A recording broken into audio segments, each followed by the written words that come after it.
Pada saat kita bersyukur pada Allah atas nikmat sehat, nikmat semangat beribadah, nikmat-nikmat apa saja yang Allah berikan kepada kita, jangan pernah berhenti. Kita terus bersyukur karena kita dijadikan umat Nabi Muhammad. Harus merasa itu, terasa. Alhamdulillah ya Allah, saya jadi umat Nabi Muhammad. Ada 12 nabi yang ingin menjadi umat Nabi Muhammad, minta kepada Allah. Di antaranya yang paling sering adalah Nabi Musa alaihi salam. Karena itu Nabi Musa alaihi salam salah satu nabi yang paling sering disebut namanya oleh Allah dalam Al-Qur'an. Laqad uhiya ila Musa, ya Musa, ya Musa.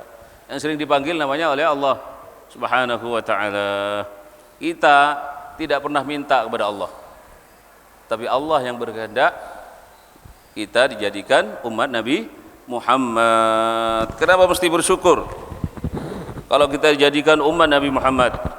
Kemarin kita membahas tentang apa? Keistimewaan yang Allah berikan kepada umat Nabi Muhammad. Kemarin kita membahas tentang keutamaan salat yang Allah berikan kepada umat Nabi Muhammad.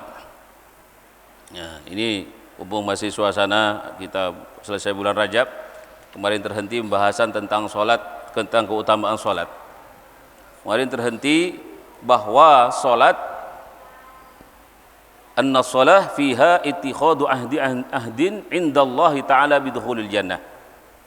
Sesungguhnya salat, di dalam salat tersebut ada SK.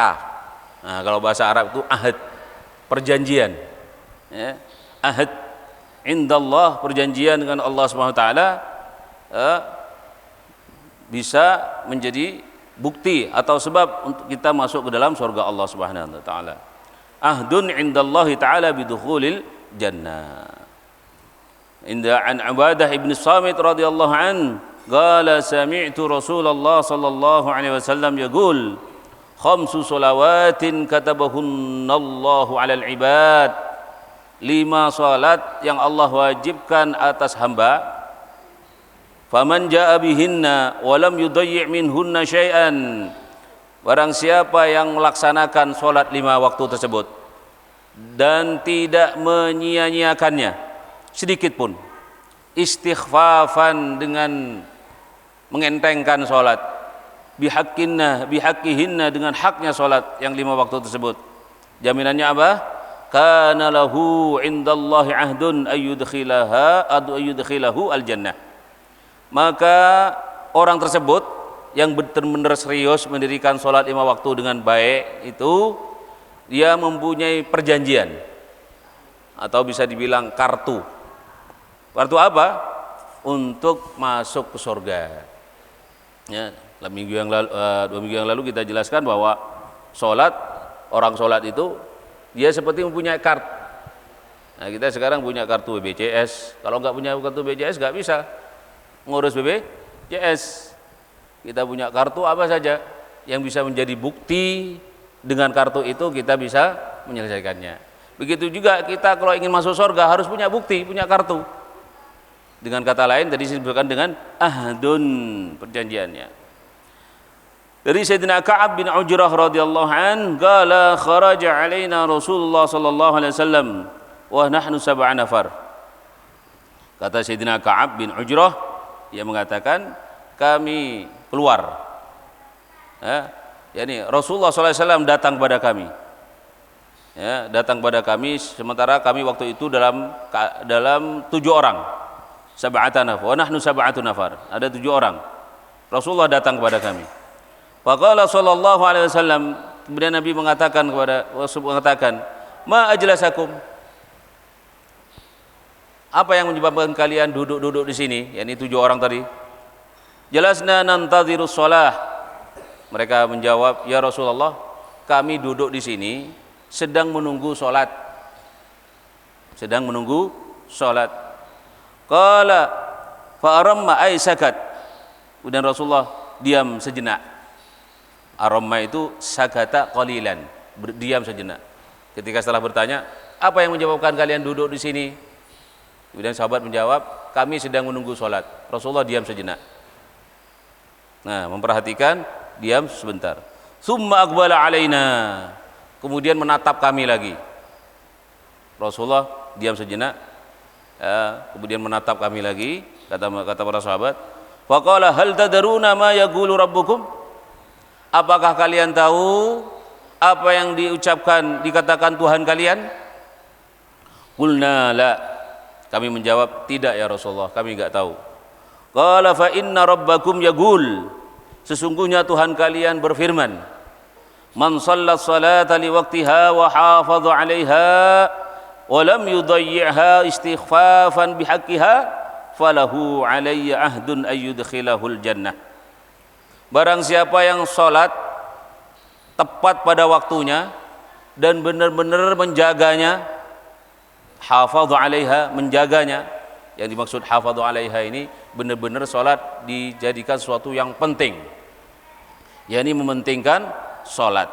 Maka pada saat waktu salat tiba, hal-hal yang lain menjadi tidak penting, hanya salat yang penting. Kalau sudah waktu sholat tiba, nah orang tersebut disebut dengan hafiz ala sholat, yang menjaga sholat. Walam yudayyiha, dan dia tidak mengentengkan, menyepelekan, menyepelekan. Istighfafan bihaqqiha, yakni mengentengkan. Maka orang yang benar-benar sholat, menjaga waktunya dan mementingkan sholat tersebut, apa balasannya? Kata Allah, falahu alayya. Ini hadis qudsi namanya, firman Allah yang tidak tercantum di dalam Al-Quran. Apa kata Allah? Orang yang benar-benar sholat, menjaga sholatnya, betul-betul mementingkan sholatnya, apa? Falahu alayya. Maka baginya wajib, harus dia mempunyai ahdun, perjanjian. Ini sepakat, ya, sepakat, perjanjian, kontrak lah kalau kita dengan kontrak, perjanjian. Apa itu perjanjiannya? An udkhilahul jannah. Orang tersebut wajib masuk ke dalam surga. Wa man lam yusalliha wa lam yuhafidh 'alaiha wa dayya'aha istighfafan bihaqqiha fala ahdalahu 'alayya. Sebaliknya, barang siapa yang tidak salat, tidak menjaga salat, yakni tidak salat dan tidak menjaga salat dengan baik, tidak mementingkan salat dan dia mengentengkan keadaan salat tersebut, maka orang tersebut tidak punya surat keterangan, tidak punya perjanjian, ya, tidak punya perjanjian. Falahu ahdun lahu alayya, fala ahda lahu alayya, tidak ada perjanjian. Yani in syi'tu adzabtuhu wa in syi'tu aghafartu lahu. Kata Allah, kalau saya berkehendak, orang tersebut akan saya siksa. Kalau saya berkehendak, orang tersebut akan saya ampuni. Jadi orang yang suka mengentengkan sholat ini urusannya nanti kepada Allah. Kalau dia disiksa, Allah berkehendak dia disiksa, nanti disiksa. Kalau Allah berkehendak dia mengampuni, kalau ampuni, yakni apa? Dia maksud dengan mengampuni di sini, orang yang akan diampuni Allah nanti sebelum dia meninggal, dia diberi kesempatan oleh Allah untuk bertobat. Nah, jadi biasanya ingat, oh iya sudah sekian lama saya enggak sholat, sudah sekian lama saya mengentengkan sholat. Nah, ini tanda-tanda Allah masih sayang sama orang tersebut. Ini dengan firman-Nya tadi, wa in syi'tu ghafartu lahu. Wa minha anna sholata tumnahu musalli 'afwallahi ta'ala wa rahmati wa ridwani. Di antaranya keutamaan salat, bahwa salat itu tumnahul musalli 'afwallahi ta'ala wa rahmati. Seorang yang salat itu akan terus mendapatkan pengampunan dari Allah serta rahmat dan ridha-Nya. Fa'an ibn Umar radhiyallahu anhuma anna Rasulullah sallallahu alaihi wasallam qala al-waqtul awal minas salati ridwanullah wal akhiru afwullah.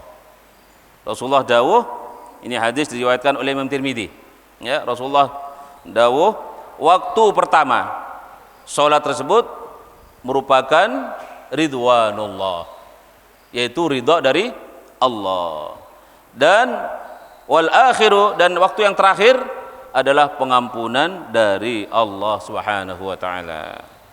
Maksud daripada waktu yang terakhir di sini bukan mengenteng-enteng mengakhir-akhirkan sholat.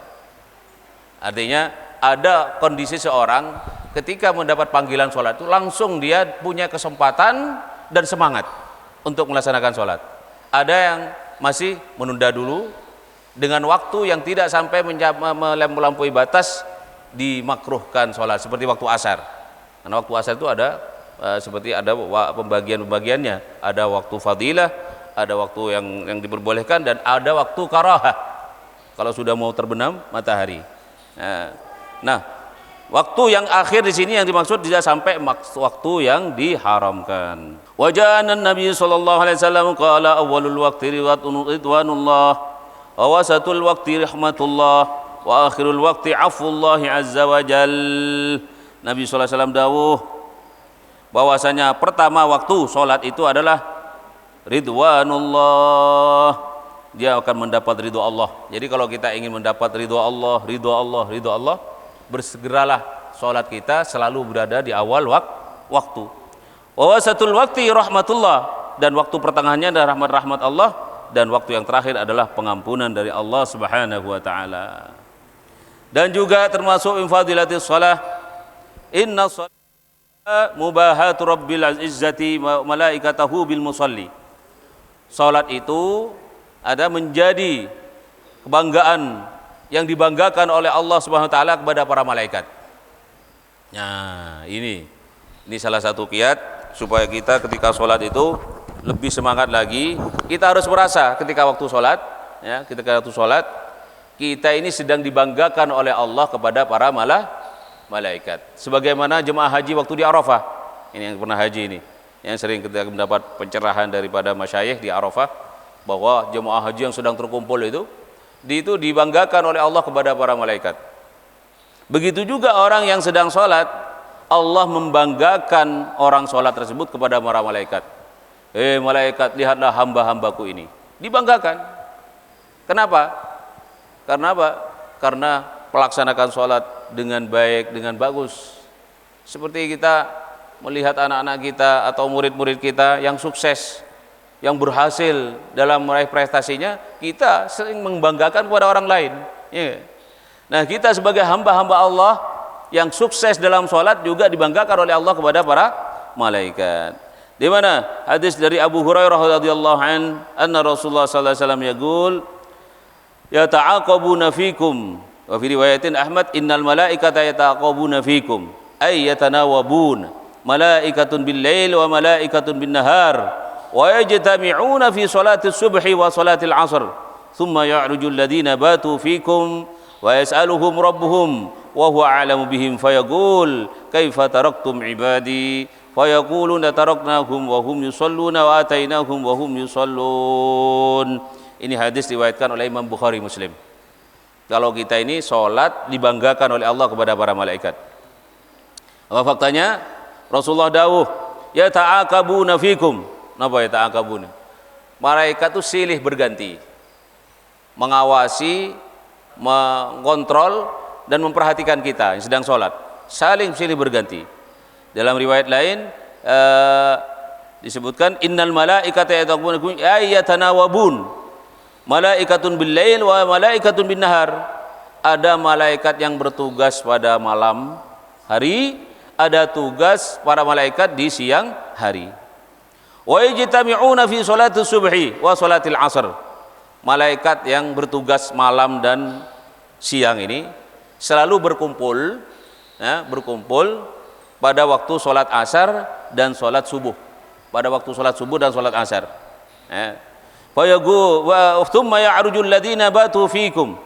Kemudian para malaikat yang bertugas malam ya'ruju, naik mi'raj untuk melaporkan amal-amal kita, amal-amal sholat kita. Fas'aluhum rabbuhum wa hum a'lamu bihim. Kemudian Allah bertanya kepada para malaikat yang bertugas malam ini. Allah sudah tahu, tapi Allah bertanya kepada para malaikat itu. Fa kaifa taraktum ibadi? Hei malaikat-malaikat yang bertugas malam, bagaimana engkau tinggalkan hamba-hambaku? Nah, ketika kau tinggalkan hamba-hambaku itu dalam keadaan seperti apa? Kemudian mereka menjawab, taraknahum wa hum yusallun wa atainahum yusallun. Kata malaikat malam, kami tinggalkan mereka mereka sedang sholat. Ini nih, seperti sekarang ini. Ini, seperti sekarang sholat subuh ini. Ini kan sudah mau terbit matahari. Malaikat malam sudah selesai, mau selesai tugasnya, dan dia mau lapor kepada Allah SWT. Ditanya oleh Allah, bagaimana keadaan hambaku? Ya Allah, kami tinggalkan mereka, mereka sedang sholat. Wa atainahum wa hum yusallun, dan malaikat yang akan bertugas siang sudah siap menggantikan. Sekarang juga menyaksikan kita sedang sholat, yakni sholat subuh. Begitu juga nanti di sore hari, malaikat siang akan melaporkan sholat kita di siang hari, dan malaikat malam akan menggantikannya. Jadi ketika ditanya oleh Allah, yang malaikat malam, yang malaikat siang sama-sama melapor bahwa kita sedang dalam keadaan sholat. Maka kenapa setiap habis sholat subuh dan habis sholat asar, diantaranya adatus salaf itu salaman-salaman. Habis sholat subuh dan habis sholat asar itu salaman. Kenapa? Agar supaya kita juga ikut disaksikan oleh malaikat, bukan hanya sholat, tapi kita antara kita saling memaaf-maafkan, itu pun disaksikan oleh malaikat. Nah, itu tambahannya ini. Ya, itu ijtihadnya salafus saleh, para salafus saleh. Biasanya salaman itu habis sholat subuh atau habis sholat asar. Tapi kalau orang Indonesia nggak cukup sholat subuh dan sholat asar, setiap sholat salaman. Ya. Ketika ditanya, kenapa kok salaman? Setiap sholat, iya. Mungkin nanti saya sholat duhur nggak ketemu sama dia. Ketika sholat duhur, kenapa waktu sholat duhur kok salaman? Mungkin sholat asar dia berhalangan nggak ke masjid. Mumpung sekarang ada di masjid, saya salaman. Maka untuk ikhtiar saya, supaya saya ini dosa antara sama habis, saling memaaf-maafkan, saling mencintai karena Allah, maka setiap sholat saya salaman. Wah, kan kadang-kadang dalam hal ini dipersoalkan, ya? Dipersoalkan mana dalilnya. Selama di situ tidak ada tidak larangan secara khusus, nggak ada masalah. Karena salaman itu sendiri merupakan amalan yang terhormat, yang mulia. Di dalam hadis disebutkan, tidaklah seorang muslim bertemu kemudian bersalaman, kata Nabi, ya, sebelum tangannya itu terlepas dari tangan saudaranya ketika salaman, dosa-dosanya sudah diampuni oleh Allah. Dan itu tidak ditentukan waktu, dalam keadaan ini, dalam keadaan itu, tidak. Pokoknya salaman. Ya, kata Nabi, sebelum tangannya terlepas dosanya sudah habis. Ya, oleh karena itu mungkin ini yang salah satu diamalkan oleh kaum muslimin dan juga para salaf. Namun yang paling penting diantara salaman itu, yang paling penting habis sholat subuh dan sholat asar. Nah, supaya keadaan kita disaksikan oleh para malaikat malam dan malaikat siang. Karena apa? Karena dibanggakan oleh Allah kepada para malaikat. Nah, bagaimana keadaan hambaku kau tinggalkan? Berarti apa? Bangga. Oh, mereka sedang sholat ya Rabb. Bagaimana kalau ditambah? Mereka saling memaaf-maafkan ya Rabb, saling mencintai ya Rabb, dan seterusnya. Nah, oleh karena itu ini hadis diriwayatkan oleh Imam Bukhari dan Muslim. Begitu juga manfaat salat, anna salata fiha silatul abdi bi rabbih. Salat adalah penyambung seorang hamba dengan Tuhannya. Nah, turfa'ul hijab bainal musalli wa baina rabbih azza wa jalla. Jadi kita dengan Allah Subhanahu wa taala, ya, itu terus kontak, nyambung, ingat terus, sambung kepada Allah Subhanahu wa taala, ya. Turfa'ul hujub. Nah, kalau ada penghalang antara kita dengan Allah, mungkin kita sering lupa kepada Allah, banyak dosa kepada Allah, itu semakin banyak penghalang itu. Jadi kalau kita semakin banyak dosa kepada Allah, maka penghalang itu semakin besar dan semakin kuat. Nah, kalau sudah semakin kuat penghalang itu, turunnya rahmat kepada orang tersebut semakin sulit. Maka orang yang tidak sholat itu sering banyak masalah, gelisah, resah, susah, sedih dan lain sebagainya, banyak masalah. Kenapa? Karena sedang ada penghalang antara dia dengan Allah. Dan sholat ini menetralisir, ya, melepas penghalang-penghalang itu. Disebutkan di sini ada turfa'ul hijab bainal musalli wa baina rabbih azza wa jal. Dari Abi Umamah radhiyallahu anhu, Nabi sallallahu alaihi wasallam qala, innal 'abda idza qama fi shalah futihat lahul jinan wa kushifat lahul hujub bainahu wa baina rabbih wastaqbalathul hur al-ain ma lam yabtakhid aw yatanakha. Allah, ini membahagiakan ini hadis. Ya, Rasulullah sallallahu alaihi wasallam dawuh, sesungguhnya seorang hamba apabila dia berdiri melaksanakan salat, apa keadaannya? Seorang hamba yang berdiri dalam keadaan salat, salat yang betul-betul salat ini, apa jaminannya? Sedang dibuka, futihat lahul jinan. Pintu surga itu sedang dibuka. Tidak ada penghalang, hanya kita nggak bisa melihat. Nah, tidak ada penghalang. Hanya kita tidak bisa melihat. Dibuka pintu surga. Wa kushifat lahul hujub bainahu wa baina rabbih, dan dibuka juga, tersingkap, kasyaf itu tersingkap, penghalang antara dia dengan Allah. Jadi nggak ada penghalang. Jadi kita itu langsung berhadapan dengan Allah, bertatap muka dengan Allah kalau kita sedang sholat. Makanya sering kita jelaskan, ketika sholat pasti sering kita mengucapkan dalam doa iftitah, inni wajjahtu wajhi lilladzi fataras sama. Kenapa langsung? Nah, nggak ada penghalang kata Rasulullah. Wastaqbalathul hur, pada saat surga dibuka tidak ada penghalang antara dia dengan Allah, maka apa? Istaqbalathul hur al-ain. Bidadari surga siap menyambut orang yang sedang sholat itu. Nah, yang sedang sholat itu, malam yamtakhid au yatanakha, selama orang itu tilam yamtakhid. Apa yamtakhid? Tidak meludah dan tidak mengeluarkan dahak. Maka kata para ulama, kalau kita sedang sholat, ya, jangan sesekali-kali kita berdahak kecuali darurat. Jangan atau meludah kecuali darurat. Kenapa? Karena di sini orang yang sedang sholat itu jaminannya apa tadi?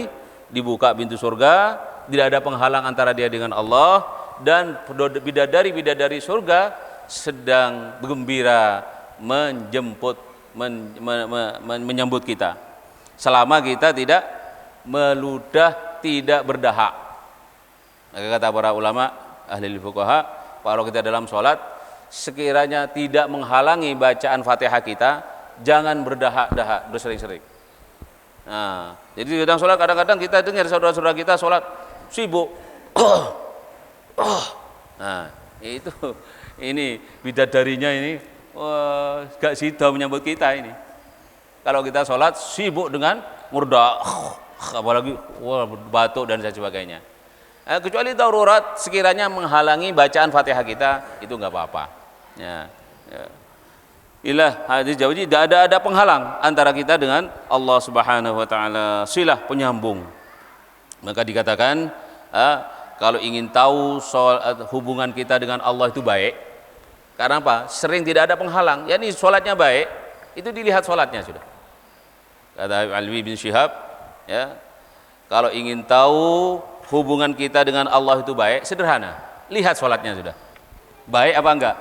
Kalau baik sholatnya berarti hubungan kita dengan Allah baik. Nah, kalau sudah sholatnya kacau, sholatnya enggak tertib, sholatnya ngenteng, nah itu berarti dia sedang ada masalah dengan Allah. Dia sedang ada penghalang dengan Allah Subhanahu wa taala. Naudzubillahi min dzalik. Kemudian juga sholat fihal iktirab min hadrati rabbil arbab. Sholat, di dalam sholat tersebut ada iktirab. Napa iktirab? Pendekatan min hadrati rabbil arbab, dari hadrah, keharibaan Allah Subhanahu wa taala. Jadi maka dari itu kalau kita sedang sholat, nah, kalau tahu makna ini, sampai dikatakan oleh sebagian ahli ilm, kalau kita tahu makna ini, sepertinya kita tidak sanggup berdiri pada waktu sholat itu, saking takutnya kepada Allah SWT, karena kita sedang berada di haribaan Allah. Maka dalam salah satu doa para salaf, kalau kita mau mendirikan sholat itu berdoa, Allahummarham wuqufana baina yadaik, ya Allah rahmatilah berdirinya kami di haribaan Engkau ya Allah, rahmatilah, ya, rahmatilah. Karena kalau kita tidak mendapat rahmat pada saat kita berdiri sholat, kita nggak bisa khusyuk. Wasta'inu bis sabri wassalah wa innaha lakabiratun illa 'alal khashi'in. Enggak bisa khusyuk. Nah, dengan rahmat dari Allah maka salat kita akan khusyuk. Nah, iktirab baina min hadrati rabbil arbab. Qala ta'ala wasjud wa qatarib. Ya, sujudlah dan mendekatlah. Jadi kalau kita masuk dalam salat harus siap mendekat supaya nikmat salatnya. Kenapa salat gak bisa nikmat, gak bisa khusyuk? Karena batin kita belum siap mendekat kepada Allah. Nah, ini masalah. Padahal sudah dikasih tahu, jadi gak ada penghalang, harus siap mendekat kepada Allah. Nah, maka para imam salat kepada makmum disuruhkan luruskan shaf, berdiri, surutkan shaf, rapatkan shaf, luruskan. Kenapa? Kita harus rapi, betul-betul tertib di hadapan Allah Subhanahu wa taala. Di hadapan Allah Subhanahu wa taala.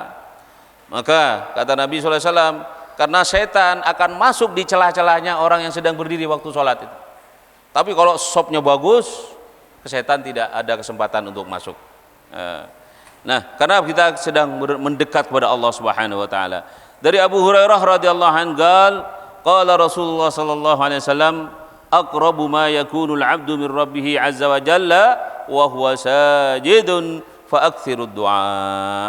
Paling dekatnya seorang hamba dengan Tuhannya, yakni dengan Allah, wa huwa sajidun, yaitu dia dalam keadaan sujud. Orang sujud dalam salat, ya.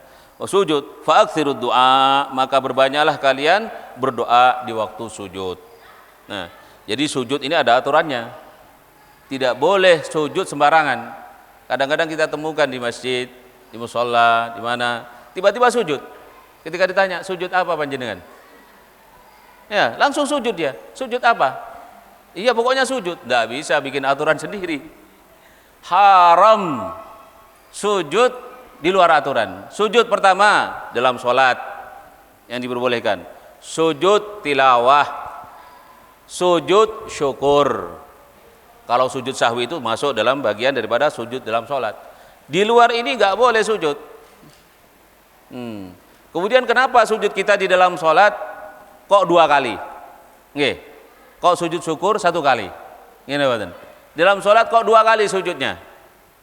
Nah, ini sebagian ahlul ilmi menjelaskan bahwa supaya tidak sama dengan sujudnya malaikat kepada Nabi Adam. Nah, kan diperintah itu oleh Allah. Usjudu li Adam fasajadu illa iblis. Semuanya para malaikat sujud kepada Nabi Adam. Tapi yang dimaksud sujud di sini adalah sujud penghormatan, bukan sujud ta'abbudi, bukan sujud ibadah. Nah, sujudnya malaikat kepada Nabi Adam itu sujud ihtiraman 1 kali. Maka di dalam sholat kata para ulama, ya, sujud dalam sholat 2 kali. Dan itu pun juga yang sudah diajarkan oleh Rasulullah SAW. Namun hikmahnya seperti itu. Kenapa sujud di dalam sholat dua kali? Nah, di dalam sujudlah dianjurkan kita memperbanyak doa, fa'aktsirud du'a. Nah, sekarang apakah boleh di dalam sujud berdoa? Boleh. Kalau pakai bahasa selain bahasa Arab, enggak boleh. Jadi kalau mau doa, pakai bahasa Arab atau dalam hati, jangan diucapkan. Nah, salawat selain bahasa dalam bahasa Arab boleh. Dan kita dianjurkan oleh para ulama setiap sholat. Nah, ini perlu dicatat. Setiap sholat baik fardu ataupun sunat, pada sujud terakhir jangan lupa doakan untuk orang tua kita dengan doa yang tertara dalam Al-Qur'anul Karim, ya. Rabbighfirli warhamni, Rabbighfirli wali walidayya warhamhuma kama rabbayani shaghira. Itu sujud terakhir. Boleh. Ya, apakah tidak termasuk baca Al-Qur'an? Tidak, karena maksudnya di situ untuk doa. Hanya uslubnya ngambil dari Al-Qur'an, boleh. Dan ini yang diajarkan oleh sebagian para ulama. Kenapa kok kita penting sujud? Penting berdoa Rabbighfirli wali walidayya warhamhuma kama rabbayani shaghira. Kalau sholat kita 5 waktu, setiap sujud terakhir berdoa ini berarti doa untuk birrul walidain kita baca 5 kali dalam sehari. Nah, sehingga sebagian keterangan, barang siapa yang mendoakan orang tuanya 5 kali setiap hari, maka orang tersebut dicatat tergolong orang-orang yang birrul walidain tiap hari. Berada di sop barisan orang-orang yang berbakti kepada kedua orang tua. Maka jangan lupakan orang tua di dalam sujud kita, dalam doa kita. Rabbighfirli wali walidayya warhamhuma kama rabbayani shaghira. Nah, kemudian para jemaah yang dirahmati Allah, ya, di dalam hal ini wa innama kana fi sujud gharbun khas lima fihi min mahdi dhillil ubudiyyah li maqami izzatir rububiyyah. Nah, sesungguhnya apa yang terkandung di dalam sujud itu pendekatan secara khusus. Nah, kita memang dekat dengan Allah, selalu ingat kepada Allah, tapi kalau pada saat waktu sujud, gurbun khas, pendekatan secara khusus. Lima fihi min mahdin dhullil ubudiyah, karena di dalam sujud betul-betul konsentrasi dan fokus menunjukkan kalau kita ini hina. Gimana enggak hina? Kaki dengan kepala tempatnya bareng sama, lurus. Coba kalau kita sujud, kaki, lutut, kepala sama posisinya. Gini betul? Sama. Nah, itu menunjukkan kalau kita ini hina dan kita ini hamba. Letakkan semua gelar jabatan, letakkan sudah. Yang ada adalah abdun. Makanya disebutkan dullul ubudiyah. Lima qami izzatir rububiyah. Hina kepada kedudukan Allah Subhanahu wa taala sebagai Tuhannya. Tunjukkan kehinaannya, ya Rabb. Maka di situ kita mohon, kata Nabi, fa'akthir du'a. Perbanyaklah doa di waktu sujud. Nah, kemudian di dalam salat di sini fiha munajat Rabbil Izzah. Ada munajah kepada Allah Subhanahu wa taala secara langsung. Qala Nabi sallallahu alaihi wasallam, innal mu'min idza kana fi sholati fa innama yunaji rabbah fala yabzuqanna baina yadayhi wala an yaminihi wala an yasarihi aw tahta qadamaihi. Sesungguhnya seorang mukmin apabila dia dalam sedang salat, sesungguhnya dia sedang bermunajat kepada Tuhannya. Maka jangan sekali-kali, kata Rasulullah, meludah baina yadai, jangan sampai meludah ke depan. Waktu sholat tuh ke depan, jangan sampai. Kata Rasulullah, fala yabzuqanna baina yadai wala an yaminihi, dan jangan sampai meludah ke sebelah kanan. Waktu sholat tak boleh, dilarang Rasulullah. Walakin an yasarihi aw tahta qadamai, kalau memang terpaksa darurat harus meludah, maka berludahnya ke arah kiri atau di bawah kakinya. Jadi maksudnya apa di bawah kakinya? Ketika dia turun ke bawah.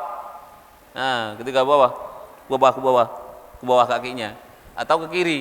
Jangan sampai ke depan dan ke kanan, karena kita sedang bermunajat kepada Allah. Ya, bermunajat kepada Allah dengan serius. Wa hadza haitsu kanatis sholatu ala turab, dan ini kata ulama, salat yang boleh meludah seperti ini kiri ini kalau salatnya di atas tanah, pasir. Wa illa fayakhudhu bi yadihi yusra kama nassa alaih. Kalau kita sedang salat bukan di atas pasir seperti karpet seperti ini, apa? Dianjurkan apa? Ya'khudhuhu bi yadihi yusra. Ludah tadi diambil dengan tangan kiri. Tentu kalau bisa dengan alat, seperti sekarang kan dipermudah, ada tisu. Nah, kalau kita sedang punya masalah pilek, batuk, itu biasakan kalau sholat bawa tisu.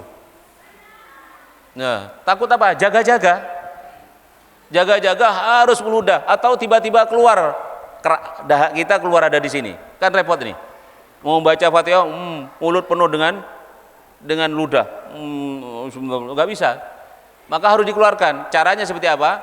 Kalau kita nggak sholat di atas pasir, maka dengan tisu, ambil dengan tisu, kandongi sebelah kiri, atau ya, disimpan di tempat di bawah. Nah, ini juga ada akhlaknya, ada adabnya ketika sholat. Wa hadza haitsu kanat shalah 'ala turab.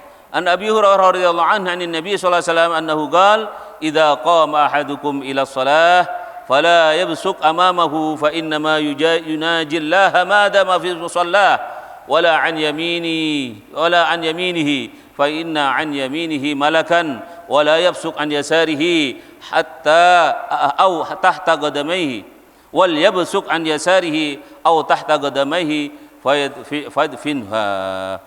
Rasulullah dawuh, apabila di antara kalian, kata Nabi, melaksanakan salat, jangan sekali-kali meludah ke depan. Jangan sekali-kali meludah ke depan. Fa inna ma yujadilullah dama fi shalah. Karena orang yang sedang salat itu sedang bermunajat kepada Allah, sedang berdialog dengan Allah. Nah, sedang bermunajat kepada Allah. Dan juga jangan meludah ke sebelah kanan. Kenapa? Kok enggak boleh meludah ke sebelah kanan? Karena di sebelah kanan ada malaikat.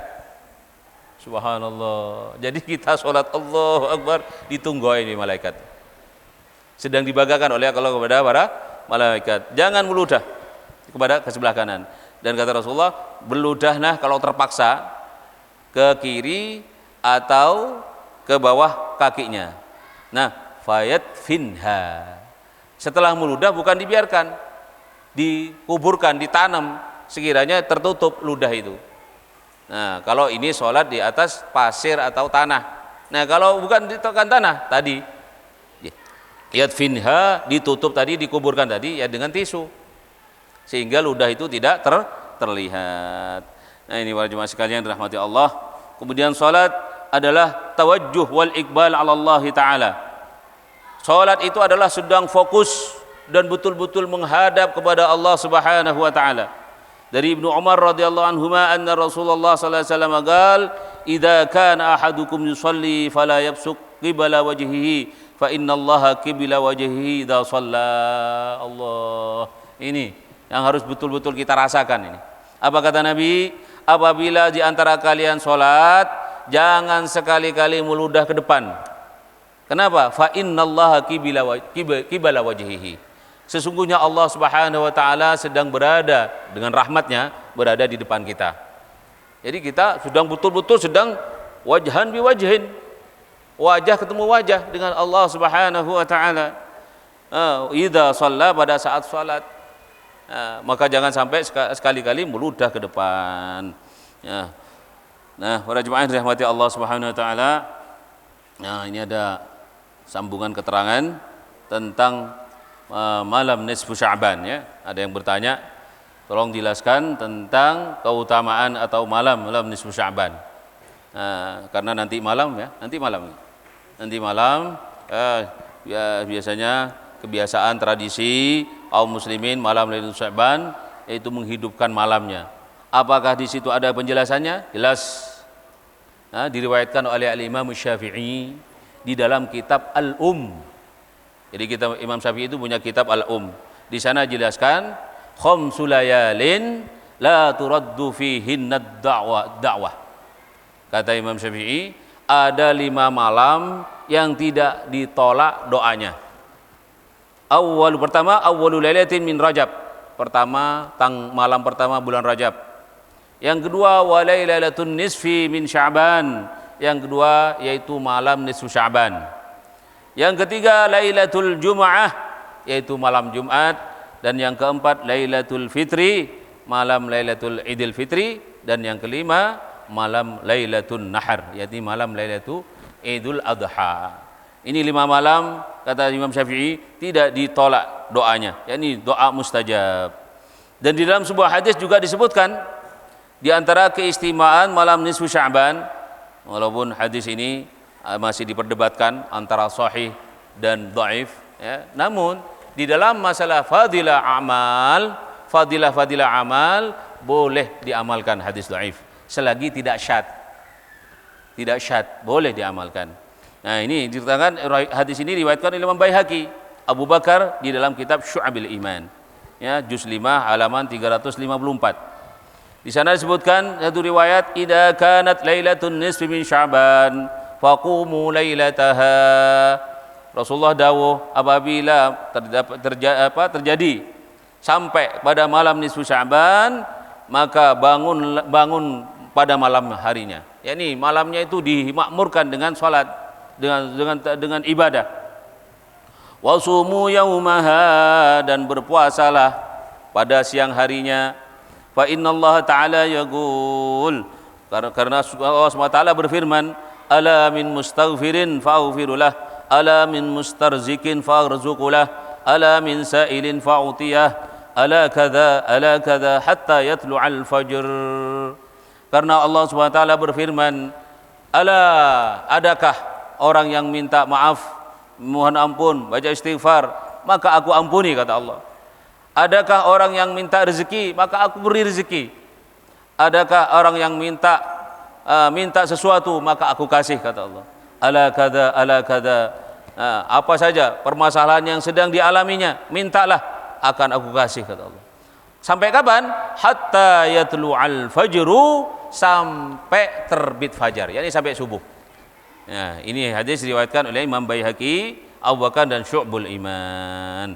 Apabila tiba malam nisfu Sya'ban, maka di malam nisfu Sya'ban kita hidupkan dengan berbanyak sholat tahajud, dengan sholat tasbih, ya, dengan ibadah-ibadah yang lain. Bahkan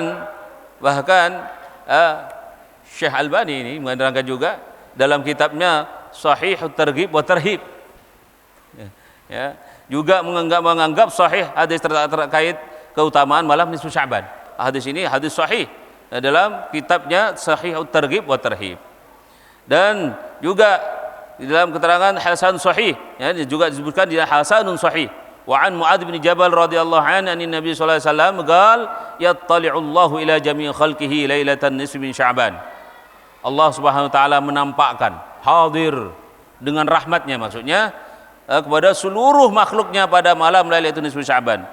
Fa yaghfiru li jami' khalqihi, maka Allah mengampuni semua makhluknya, illa li musyrikin au musyahin. Yang tidak diampuni dua. Pertama, orang musyrik, yakni kafir. Yang mukmin diampuni. Nah, yang kedua adalah musyahin, orang yang musuh-musuhan, pegel-pegelan tuh enggak diampuni pada malam nisfu Sya'ban. Maka kita punya tradisi waktu kita belajar di Madinah, kalau malam Lailatul Nisfu Sya'ban, habis acara baca Yasin itu, habis sholat Isya itu salaman kayak Idul Fitri. Minta maaf supaya tidak tergolong di sini. Artinya antara kita saling mengasihi, saling minta maaf. Dan insyaallah kita ada praktekkan nanti malam habis acara Yasinan, baca Yasin bacanya 3 kali nggih. Baca Yasin 3 kali, minta panjang umur, minta rezeki, ya, minta apa lagi? Minta dijauhkan dari mati su'ul khatimah. Banyak minta yang lain. Pokoknya dalam baca sudah dianjurkan baca Yasin 3 kali. Kenapa kok Yasin? Karena sebagian riwayat diceritakan Yasin 5 quri'alah. Surat Yasin itu tergantung untuk apa ketika dibaca. Nah, ketika dibaca untuk apa? Niatnya untuk apa? Seperti air Zam-Zam, untuk apa? Ketika wadah wasudaat waktu minum. Ma'uz Zam-Zam 5 syuribalah. Kalau Yasin 5 quri'alah. Untuk apa dibaca? Nah, diniatkan untuk hajat, untuk ini kabul. Terlebih di malam nisfu Sya'ban yang tadi sudah ditawarkan oleh Allah. Siapa yang mau minta, saya kasih. Siapa yang minta rezeki, saya kasih. Dan kita minta panjang umur karena di bulan Sya'ban takdirul a'mar. Mudah-mudahan nanti malam insyaallah kita diberi semangat oleh Allah dalam melaksanakan kegiatan. Biasanya malam nisfu Sya'ban biasanya kita berkumpul bersama habis sholat maghrib dan membaca Yasin 3 kali dengan niat-niat tadi yang disebutkan. Ya, dan ada doa-doa yang disusun oleh para ulama, doa-doa malam Lailatul Nisfu Sya'ban. Ya, insyaallah nanti dibaca di masjid ini dan di masjid-masjid yang lain banyak baca. Agama baru? Tidak, ini amalan-amalan yang berdasarkan hadis-hadis tadi secara umum.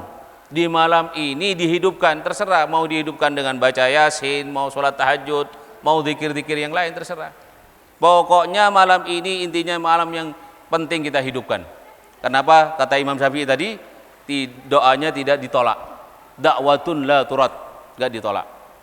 Maka kita hidupkan dengan pertama sholat maghrib berjemaah dan baca Yasin 3 kali, kemudian sholat Isya berjemaah, kemudian nanti malamnya juga bisa dengan sholat tasbih dan sholat tahajud. Hidupkan seperti malam-malam di bulan Ramadan, di malam Lailatul Nisfu Sya'ban. Mudah-mudahan kita semua mendapat taufik dari Allah dan nanti malam tidak sibuk, kecuali sibuk dengan memakmurkan, menghidupkan malam ini dengan banyak ibadah kepada Allah Subhanahu wa taala, sehingga kita semuanya dipanjangkan umur oleh Allah, dimurahkan rezeki, baik rezeki maknawi dan rezeki yang secara zahir.